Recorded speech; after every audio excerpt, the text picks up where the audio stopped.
All right, let's get into it. Today we're talking about the two horizons and how something as simple as a piece of polished sand, a lens, completely changed what it even means to be human.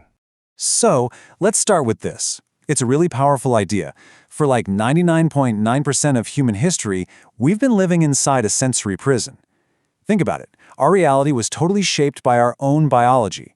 Our eyes? Yeah, they're great for spotting a lion in the grass or figuring out if a piece of fruit is ripe, but they were never built to understand the true scale of the universe. To us, the night sky was just, well, a dome with some sparkly lights stuck to it. And the water we drank, it looked totally empty, lifeless. We had absolutely no idea that our entire reality was just this thin slice, sandwiched between two gigantic, invisible worlds, the infinitely large and the infinitesimally small. Until we figured out how to trick light, and that changed everything. The invention of the lens, this simple little tool that bends light, it did so much more than just help us see a bit better. It completely shattered our most cherished illusions about ourselves, it helped us cure our deadliest diseases, and it finally showed us where we actually fit in the cosmos. So where did this revolution begin? Well, it started with the outward gaze. For the very first time, we took this new tool and we really truly looked up. And you know, the progress was just ridiculously fast. It all starts in 1608. A guy named Hans Lippershey invents a kiter, or a looker, mostly for military stuff. But just 1 year later, Galileo Galilei gets his hands on the idea, makes a way better version, and points it at the night sky. And that, well, that changed everything. Fast forward a bit to 1668, and Isaac Newton comes along and improves the whole thing with mirrors. Then you jump to 1924, Edwin Hubble uses a massive telescope to find out we're not the only galaxy out there. And now we have the James Webb Space Telescope, which is basically a time machine, letting us look all the way back to the dawn of the universe itself. Incredible, right? But let's go back to Galileo for a second, because what he saw was so simple, yet it was absolutely universe-shattering. First, he looks at the moon. And hey, it's not some perfect, smooth crystal ball like everyone thought. It's got mountains. It's got craters. It looks a lot like Earth. Then he looks at Jupiter and sees it has its own moons orbiting it. Whoa! So not everything revolves around us. And the real kicker? He saw that Venus goes through phases, just like our moon. That could only happen if Venus was orbiting the sun.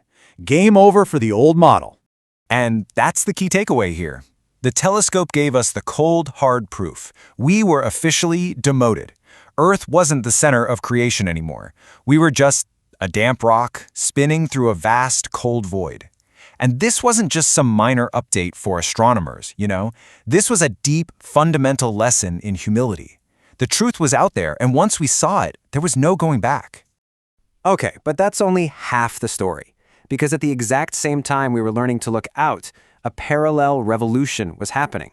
We were learning to look in, to look down, into a whole new world we never even knew was there.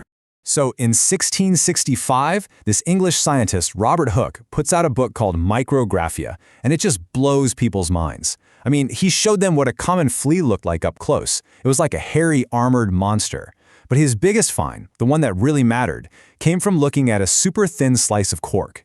He saw it was made up of all these tiny, boxy rooms. They kind of reminded him of the cells where monks lived in a monastery, so he called them cells. And just like that, he named the fundamental building block of every living thing. But the real hero of this inner space, the guy who truly conquered it, he wasn't some famous, formally trained scientist. Nope, he was a Dutch draper, a cloth merchant named Antonie van Leeuwenhoek. And get this, he started doing all this because he just needed a better way to check the quality of his thread. So he taught himself how to grind these tiny, almost perfect little lenses. And what he ended up with was a simple microscope that was more powerful than anything else on Earth. He was about to unlock a world nobody had even imagined. And what he saw? It was absolutely mind-blowing. He takes a single drop of pond water, puts it under his lens, and finds an entire universe teeming with tiny, living creatures he called animalcules. He even scraped the gunk off his own teeth and was stunned to find, and I quote, "more animals living in the scum on the teeth in a man's mouth than there are men in a whole kingdom." Can you imagine? He had just discovered bacteria. He proved that our world and even our own bodies are shared with a completely invisible biosphere. Now, for about 200 years, this was all just a really cool curiosity. Hey, look at the tiny things. But then, we started to realize that this invisible world held the key to our very survival. And so, we declared war. Think about it. Before we really harnessed the power of the microscope, Medicine was kind of a guessing game. We were in the dark ages. Doctors thought people got sick from miasma, basically bad smells from swamps and garbage. But then, pioneers like Louis Pasteur and Robert Koch came along. They used their microscopes to prove something revolutionary, the germ theory. They showed that specific, tiny, living things were the real culprits behind disease. And that right there is the roadmap to modern medicine. It's a two-step process, really. Step 1, you have to see the enemy. Scientists started identifying the specific bacteria that cause horrible diseases like cholera and tuberculosis. And then, step 2, you fight the enemy. Once you know what you're fighting, you can develop the weapons. And that's exactly what we did. Sanitation, sterilization, life-saving vaccines, and of course antibiotics. And the impact of this, it was just staggering. Seriously, look at these numbers. In the year 1900, the average person on Earth lived to be about 32 years old. 32. Today, it's over 70. We have more than doubled our lifespans in a little over a century.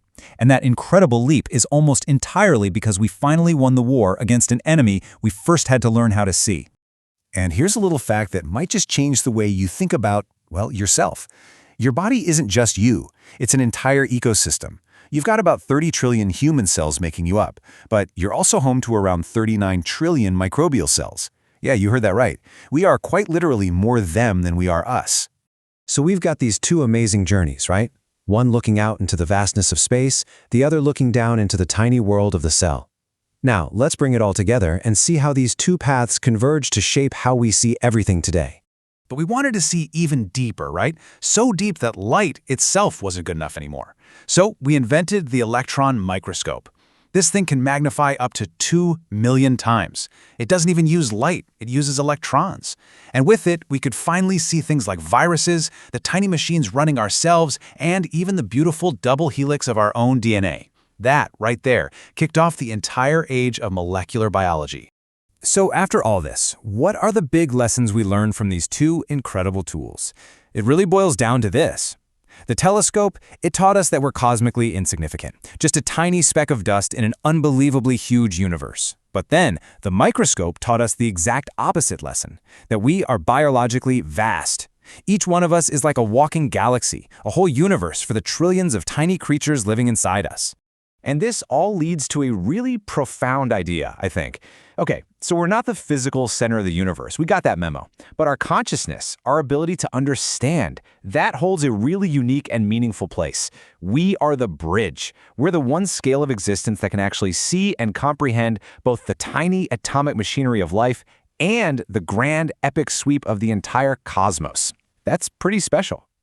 Think about where we started, trapped in a biological prison, only able to see what was right in front of us. And from there, we learned to mess with sand and light to see the beginning of time itself and the very blueprint of life. It's been an absolutely incredible journey. So, that just leaves one big question to chew on, doesn't it? We shattered our sensory prison. What will we see next?